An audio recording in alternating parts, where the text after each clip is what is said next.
hello everyone, and today I'm going to present one of our research.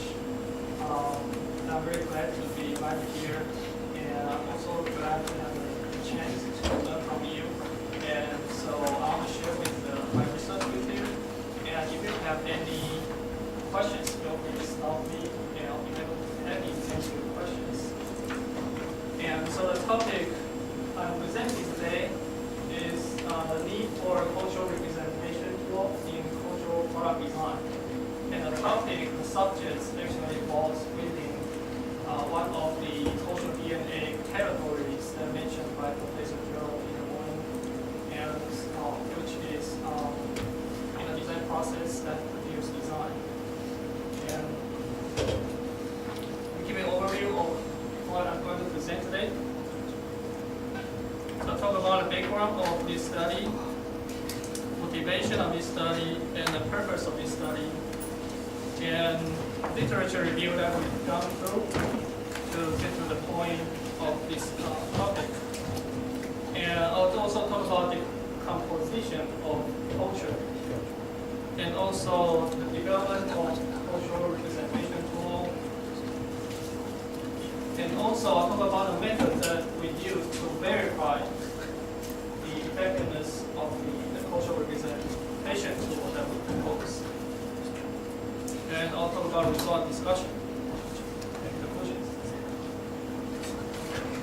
So let me begin my presentation with this picture. Okay, so maybe I should ask someone who's not familiar with Asian culture. Okay. So you can see there's three chopsticks here, and one represents Japanese culture, one represents Chinese culture, and one represents Korean culture. So maybe like people from if you are first time here, you are not very familiar with Asian culture, you want to make a good guess which one represents which culture?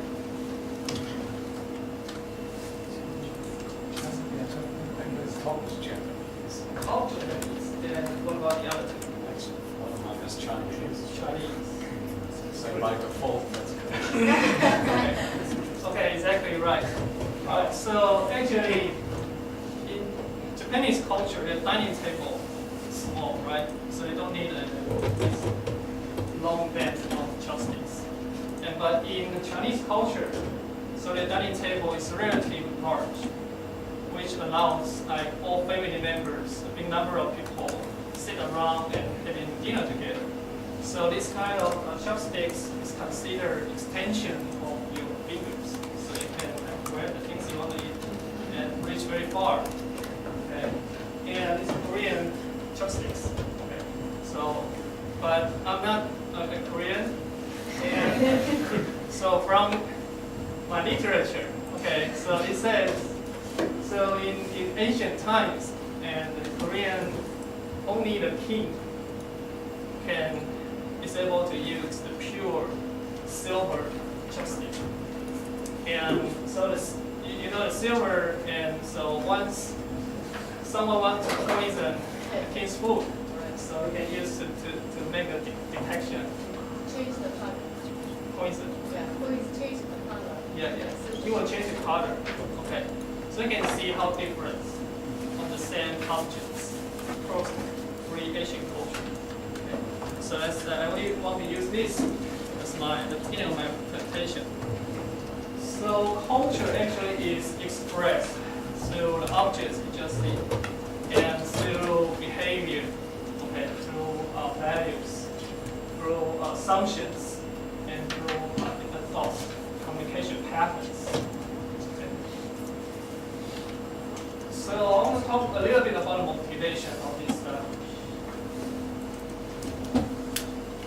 So there's tons of research, of course. And so there's a research saying integration of culture into products is important. And saying cultural orientation is one essential element for interfaces in products. And we also see that the cultural design penetrate consumer market because now it's global markets, and so everyone to have their uniqueness. So the cultural design kind of get people address some kind of cultural element features that really surprise people or really immerse people in that particular culture. So the range is from a specific product to a brand or even a service. But, however, okay, so the products might confuse our consumers, users, if the cultural intent to address is not considered. And let me give you one example. So this place is called Maokong. And Maokong is located in Taipei, Taiwan. And this place, it has a gondola. So it's a transportation system that carries tourists around the Taipei Zoo area. Okay. So in this place, and there is a tourist center. And the tourist center, of course, they attract. There are a lot of tourists coming to the tourist center, and they want to sell something to make money. Okay. So they introduce this product. So this is, you cannot see very clearly, it's a cat. So cat figurine or cat keyring. Okay, so they introduce this product. And they also introduce this product. Okay, so they show the Japanese ceiling talisman in their tourist gift shops center. Okay. So, and these two products, of course, they introduce a big number of products, and particularly these two products really confuse people. Okay, why confuse people? Because it's really hard for people to relate Japanese ceiling talisman with their daily life, particularly in Taiwan. And secondly, it's really hard for people to understand why the cats, okay, being put in the hearing sphere. People really have no idea why.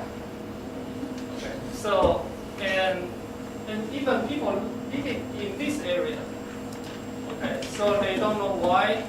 Like historically, this place has nothing to do with cats. Even though there are cats on the streets, but there's no particular cat events happening in the past that really impress people or something important happened. So you can see, like, again, the culture confuse people, users. So the culture intents does not really address the culture. And by the way, this is a Taiwanese talisman style talisman. Okay, lucky charm. Some people call that a lucky charm. So we can see the big difference between the two. Okay, so they introduced these two talismans. So helping designers, okay, integrate culture, elements, and meanings into product design becomes important thing. So the purpose of the research I'm presenting today is not to demonstrate there's a need for a design tool in the design of cultural products, okay, to prevent the things that we just talked about happen. Right? So actually, we look at the literature and see if researchers around the world see the same thing, see the same trend as we do. Okay, so the Smiths, they introduce the concept of cultural attractors, define interface design elements for websites. Okay. And another set of researchers, they saying, okay, so we should look at the social cultural factors and try to integrate them to generate culturally oriented products. And we came across one study, and not one, but a good number of studies. Okay. And for example, the NERCON, they said what the users acquire is not object itself. So the customers are looking for the meaning of products. What are the meanings they can carry, they can buy from the products and when at home. They do not really care about the physical object itself, but they care about the meaning. So we see there's a gap, a research gap. So there are a lack of tools that help designers address culture and meanings that more accurately and promptly in their design process. Okay, so there's a gap here. So in terms of methods that we use, so in our study, and we try to see what kind of model we can use can really help us understand the culture adequately. And so we can propose the onion model proposed by Hsiu. Okay, so a lot of people use his model. And so he says culture can be described by 5 elements. They are objects, symbol, behavior, rite, ritual, and value. And this model is quite popular. So we decided to use that model to guide our study. And actually the elements in this model, and we consider them as the critical cultural DNA. Critical elements of cultural DNA. So you can see this is DNA, and it has elements, object, symbol, behavior, rights, ritual, value. And the cultural DNA actually is considered is an analogy of our human DNA. So human DNA also has 4 elements that contains the genetic instructions used in the functioning of the living organism. Okay, so these are the critical elements we think in order to describe culture adequately. Okay, so after we decompose the culture and using onion model, and then so you get to a point, so what is the design tool we try to propose to help designers? And so basically, this is the cultural representation tool that we try to propose. And basically the formats, we borrow the formats from traditional persona. Okay, so basically it has elements of picture which can be used to represent target culture and profile information. And of course DNA is important. And expression of DNA and actually relationship, meaning the meanings of the DNA among the DNA elements. Okay, so you might ask me a question, why persona? Okay. The first is persona is a design tool that typically help designers get a quick understanding, a general idea of the target users they try to design for. Okay. And the second is most people familiar with it. And the third reason is that persona needs information very clearly. And also the purpose of using a persona is quite similar to the purpose the purpose of our study. So this is a tool we're trying to use to help designers. And so we conduct experiments and to see if this representation tool really help designers produce a good design. A good design meaning the design will address cultural issues. So we use purposeful sampling. We recruit 18 undergraduate students, and the major are industrial design students.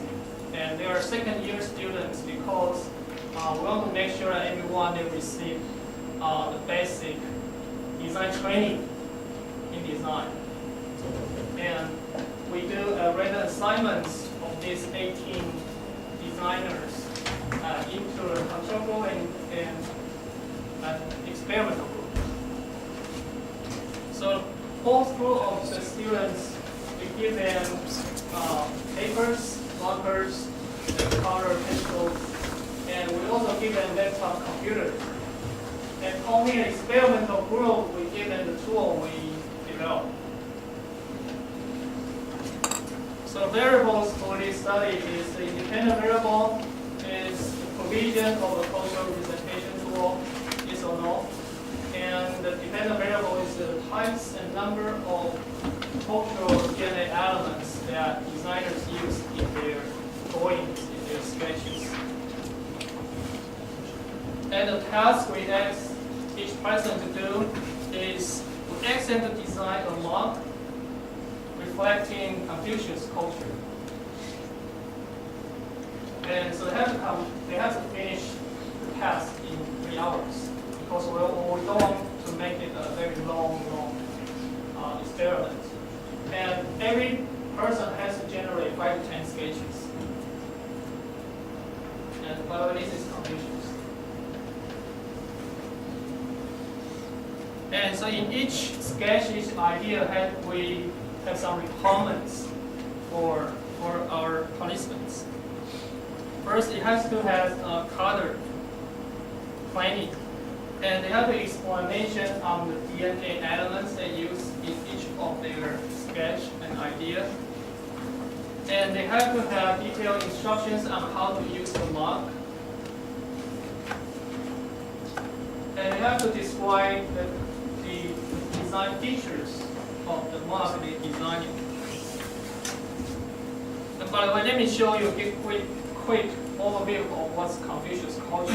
Just otherwise, you'll not get a full understanding of what we're doing here. So Confucius culture basically puts emphasis on family and harmony, and focus on cultivation of virtue and maintenance of ethics.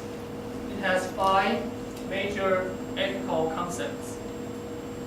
First is Ren, ethical benevolence, address the essence of human being. And the E upholds the moral disposition to do good. And the determines how a person should properly act in everyday life. And Zhi is the ability to see what is right and what is wrong, what is fair. And so on. Okay. So let me show you the results. So there are 9 people in each of the group. Okay. And so every time we ask them to generate 5 to 10 ideas. Okay. And so we ask them to pick the one they like the most. Okay, so after they finish the experiment. So it's the first person like his or her idea, this one. Okay. And so these are the 9. So I'm not going to explain each of them, but maybe I just explain 1 or 2 so I get an idea. So for this person in control group, you can see a Ren here. So Ren in English is called benevolence. Okay. So this person tried to integrate the idea of Ren. And so the idea is that he has 2 handles on both sides of the cup. So he's trying to address and convey the humble, so when holding the cup. Okay. And this guy, and he designed a cup and from a Confucius old saying. So this old saying says, a true man loves mountain, and a wise man loves the sea. Okay, so they just try to integrate the shape of a mountain and the curvature, the flow of the sea, and put that into the design. Okay. So I'm not going to explain the details. You can see also the Ren here and some similarities among the participants. Here, the design outcomes. Okay, so this table shows you the control groups. So you see 9 people there, and also you see the different critical DNA elements, total number of elements, total number of sketches, and number of elements irrelevant to Confucius culture. And every average number of elements per sketch.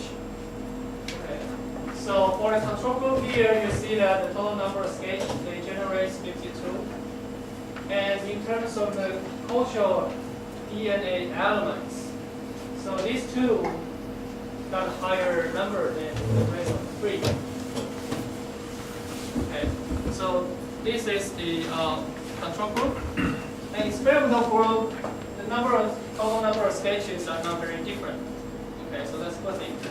And we also see that the values they use are very similar to the control group, for instance. Okay. But for the control group, we see this happen.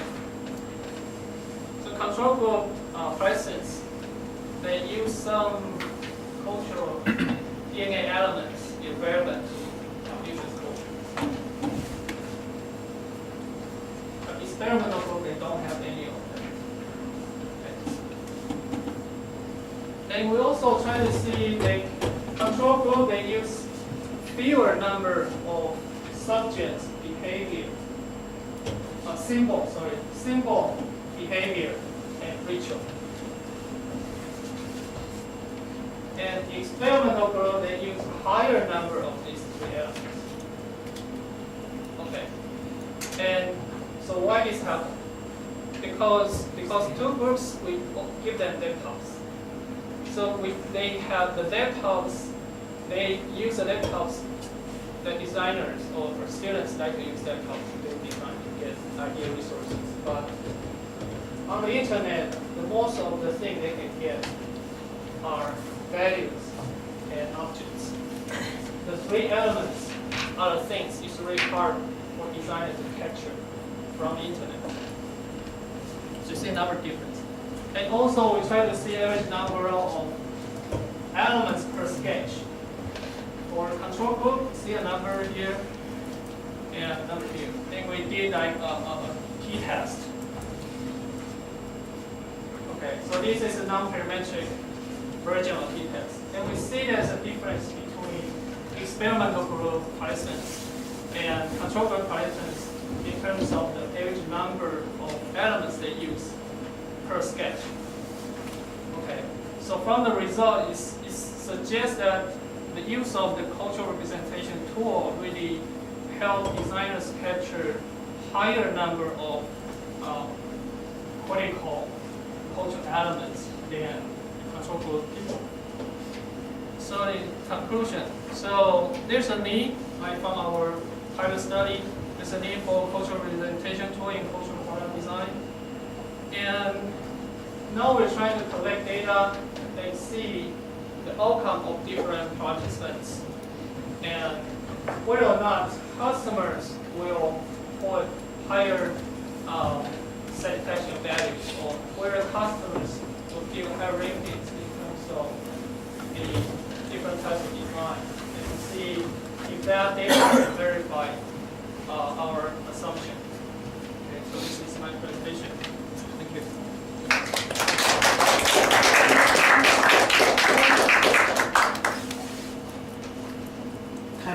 I'm concerned about something I don't think it's a concept, but let me translate what I understand of your study design to a simpler context, giving a math test.